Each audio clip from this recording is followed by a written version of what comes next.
எங்கடா போனீங்க ஒரு வாரமா? ஊருக்கு போயிருந்தோம்.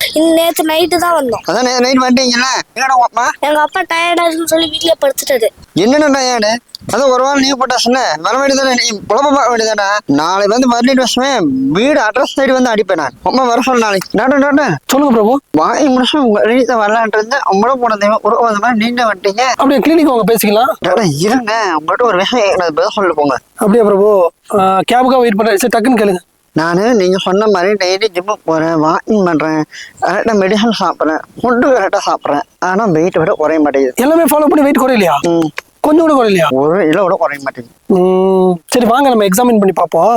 ஆமாம், நான் கேட்கணும்னு நினச்சேன். அந்த சின்ன பையன் ஏதாவது திட்டிட்டு இருந்தீங்க, என்ன விஷயம்? திட்டாமல் நாங்கள் டெய்லி வாக்கிங் போவோம் டாக்டர். தான் அந்த மூலையில தான் அவங்க அப்பா டீ கடை வச்சிருக்காரு. சரி. டெய்லி வடை போண்டா வச்சுன்னு சுட சுட போடுவார். நாங்கெல்லாம் சாப்பிடுவோம். ஒரு வாரமாக அடைய தரோம்ல, ஏன்னா ஊருக்கு போயிட்டேன்றான். எங்களுக்கு வாக்கிங் போகிற மூடே போயிடுச்சு. எப்படி நாங்கள் சாப்பிடாம சொல்லுங்க? அதான் நாளைக்கு வந்து அடை தரோம்ல, பொண்ணு அப்படின்னு மிரட்டி அனுப்பியிருக்கேன். பஜ்ஜியில் அப்படியே தேங்காய் சட்னி கூட சாப்பிடும்போது அவ்வளோ ரஃபியாக இருக்கும்.